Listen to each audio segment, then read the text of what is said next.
Hello, and welcome to this week's episode of Bob's Live, our weekly show right here on the internet. And well, I see Patty is joining me today. Hi, Patty. Up first, of course, we need to plug our social media. So you can find us over on Facebook, YouTube, Twitter, Instagram, and we're also on TikTok. And it's at Bob's Market for all of those. Well, this week I headed out to my meadow garden, and it's a place that we've visited a few times this year. But with us starting to head into fall, it's time that we start kind of transitioning the meadow for fall and getting ready for fall. Because I've got a bunch of different types of flowers out there. Some of them are perennials, so they'll come back every year. And some of them are annuals, which won't come back. So, in this week's episode, I headed out to the meadow garden to collect some flower seed. So, I'm going to show you how I collect seed from some of my annual flowers and save them throughout the year, and that way I can resow them next year and get even more flowers. So let's take a look at that.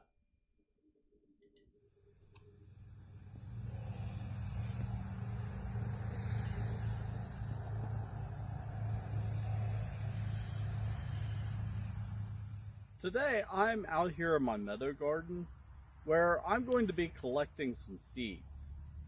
You see, some of the stuff that I sowed in this section of the garden are perennials, so they'll come back year after year.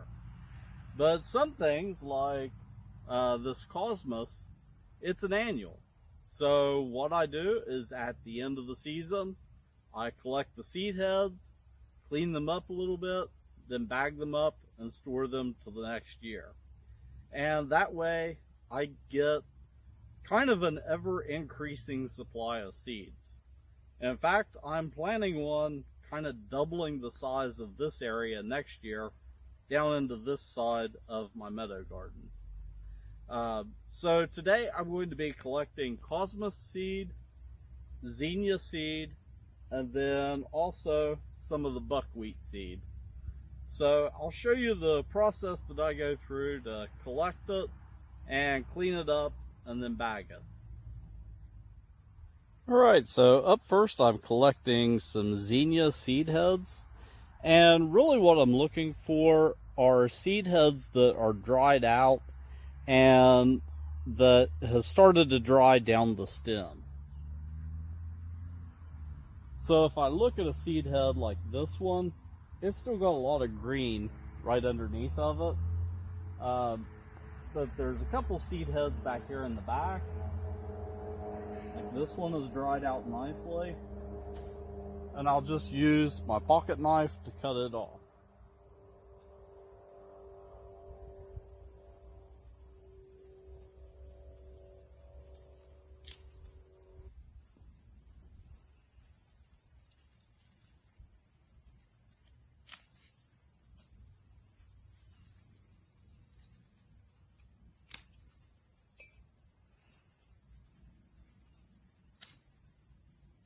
Alright, so now that I have my seed heads collected, I came around here where it's nice and shady and cool, and I can start stripping the seeds from the spent blooms.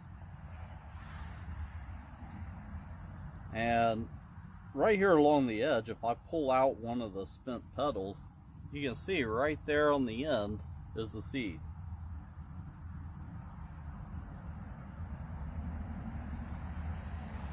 And in fact, I can take this and just kind of work my fingers around it,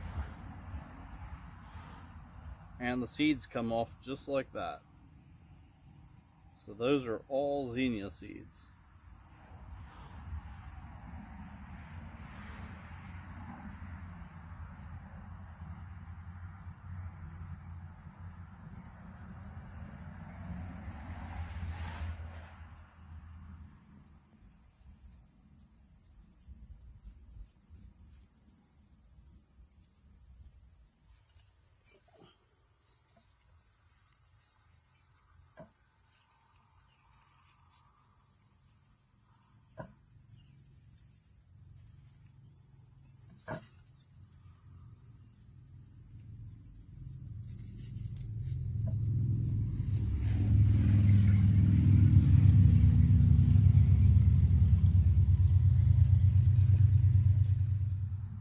Alright, so now I have the seeds separated from the heads, but I also have all this chaff in here, so things like these petals. And I want to try to clean it up a little bit. Of course, I'm not going to be able to purify it and get down to just the plain seeds like you would find in a seed pack. But there are a few ways I can eliminate a lot of this chaff. And the first is the oldest way there is of doing it. And that's simply using wind, or in this case, my breath.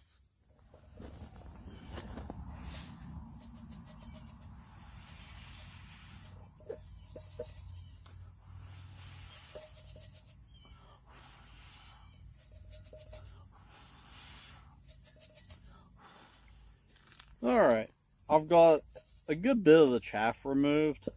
There's still a little bit, but I think it's at a point where I can bag it up.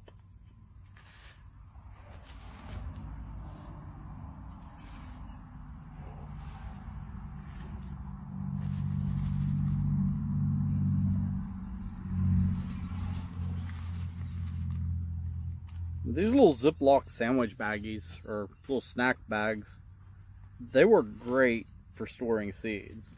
They're just the right size, and you can actually cram quite a bit into them.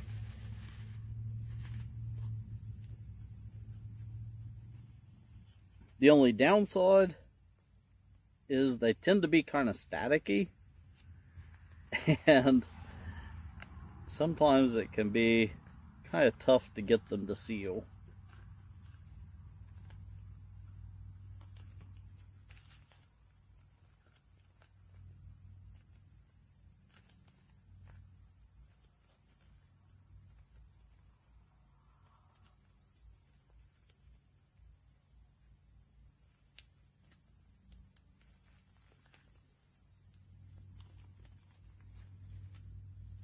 Alrighty, so that is zinnia seed.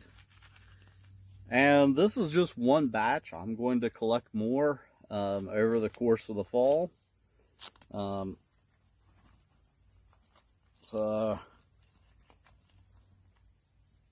got a little marker here, and I'm just going to write on it what it is.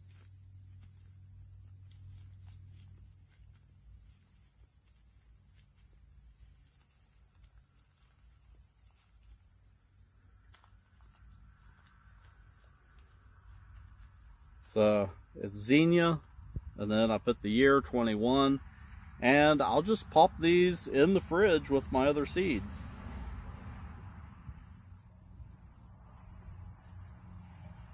With Cosmos, the process is actually a little bit easier because I can actually just remove the seeds directly from the seed head without needing to remove them from the plant.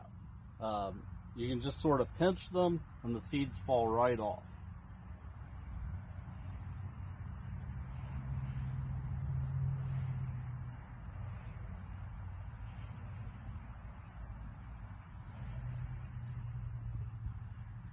So it's a lot quicker process than collecting zinnia seeds.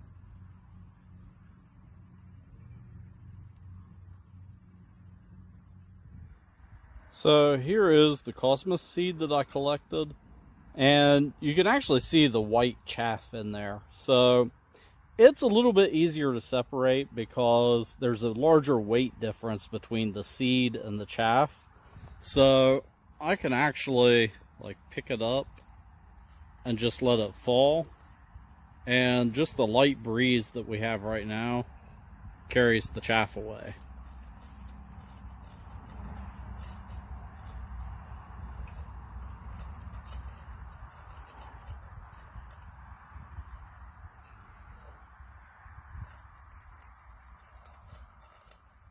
And once I get the chaff separated, this is what I end up with.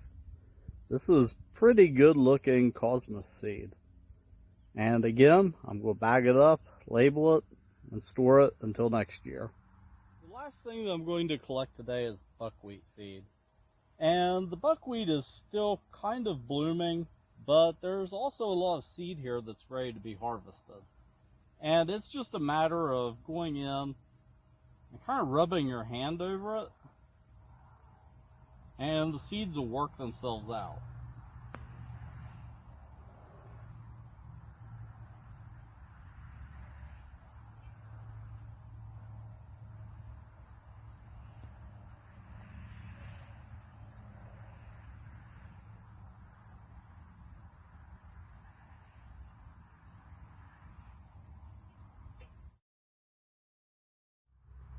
Alright, so I stopped collecting buckwheat seed because I just wasn't getting that much, and I think I just need to let it go a little bit longer, and then the seeds will be ready to be harvested. But this is what buckwheat seed looks like.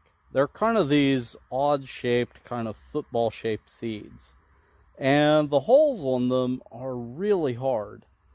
So that's why they use the hulls as like a packing material for pillows and different things like that. Um, and also the reason why it takes really some specialized milling equipment to get buckwheat flour. But eventually this is the type of seed that I'll be collecting for the buckwheat.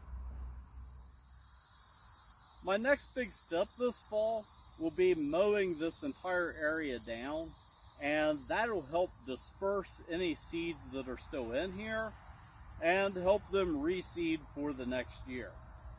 And my other plan is to extend this area out into this section of the meadow garden. And I'm starting to draw up quite a bit of a plan in my head to add in a path that kind of circles around into the middle of this area. And then next year I want to plant some of the plants kind of strategically to create sort of a little secret area in the middle of the flower meadow. So that's my plan. And the other thing that I need to do is this fall I need to mow down the rest of the meadow.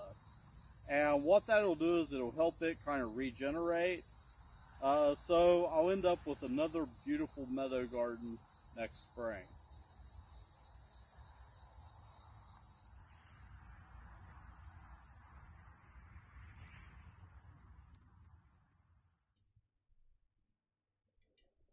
Alright, so that is what's happening with my meadow garden right now.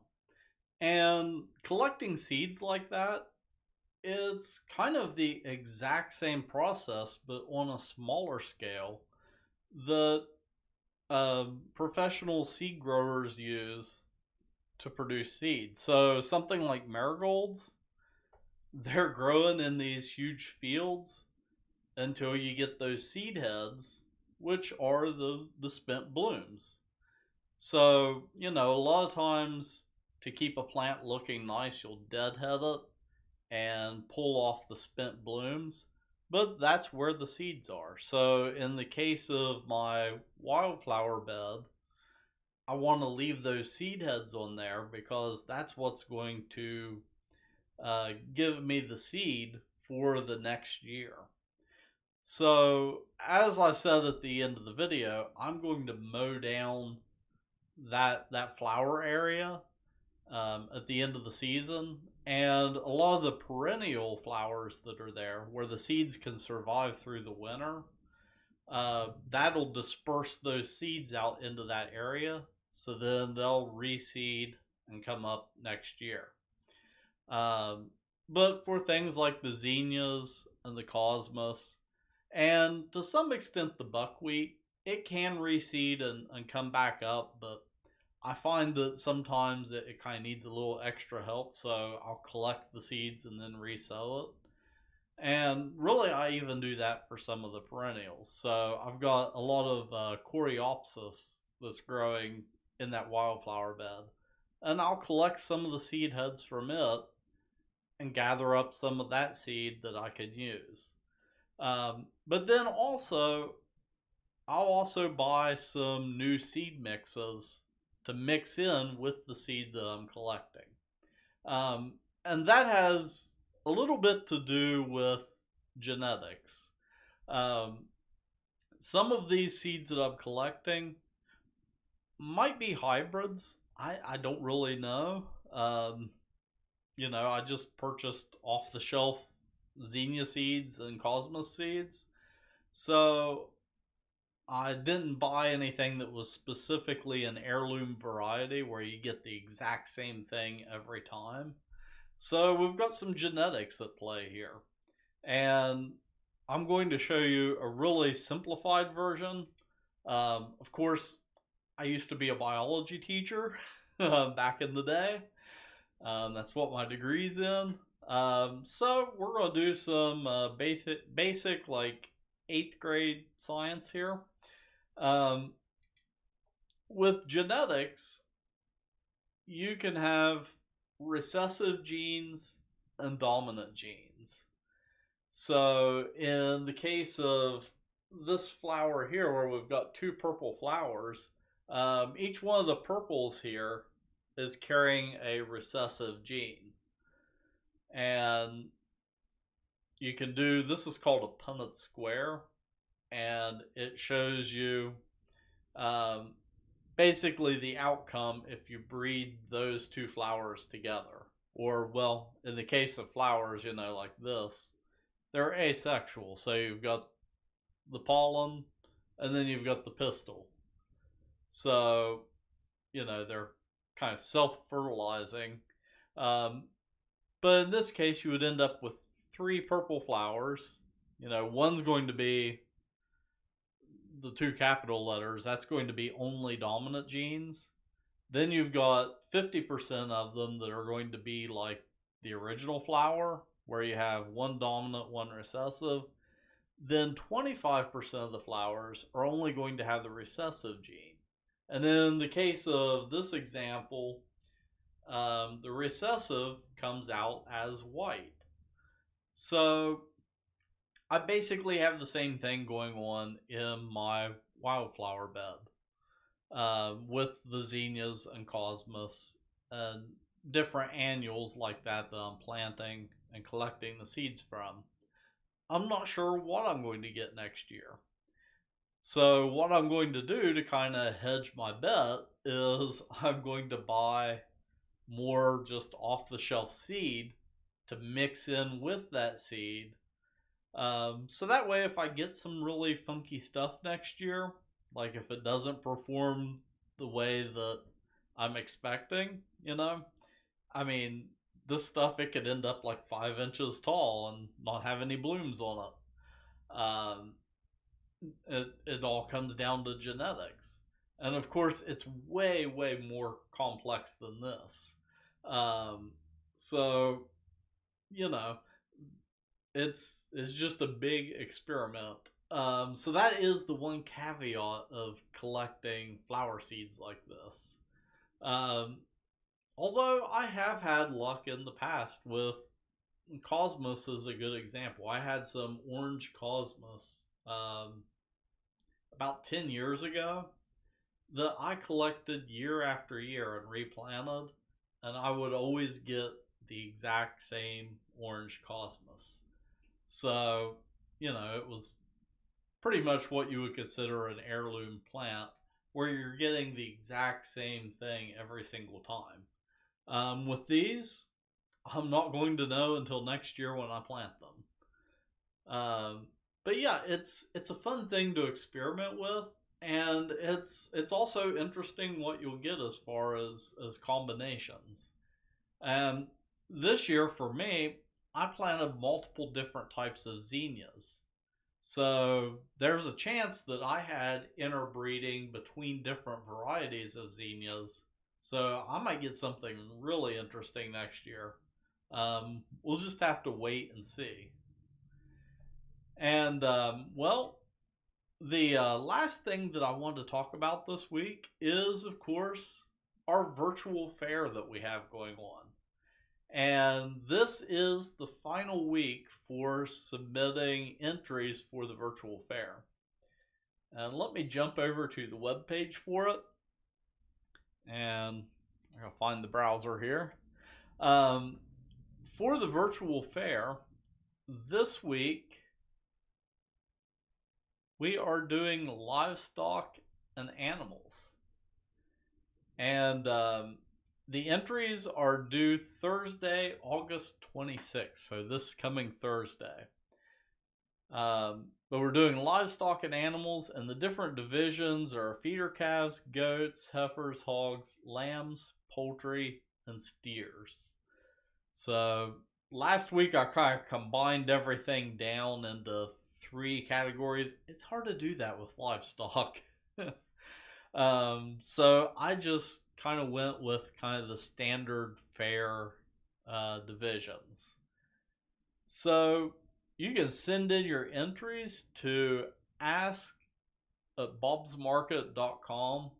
And if you head over to our website, you can find a link to the virtual fair page. And it has this email entry format right here. So this is the format that you want to use. And the main thing here is the name of the person, since probably this week we're going to have a lot of kids entering. We've got all the 4-H animals. The main thing is the name, the age, and then also the mailing address. So if you win a ribbon, want to be able to mail a ribbon out to you.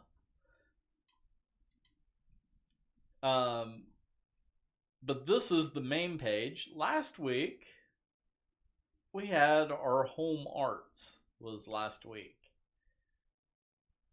And it's the middle of summer. There are fairs going on this year, unlike last year where I had more entries, but everybody was kind of stuck at home with nothing to do. So I didn't have a lot of entries in home arts this year. But if you head over, we've got all the winners listed. So we had this beautiful statue, which it was one of our concrete statues that Erica painted. So she got it as just a regular concrete statue from Bob's and then painted it. So that's an awesome idea with the statues that we have. And then we had some great textile projects. But yeah, this week it is the last week, and it is, of course, livestock.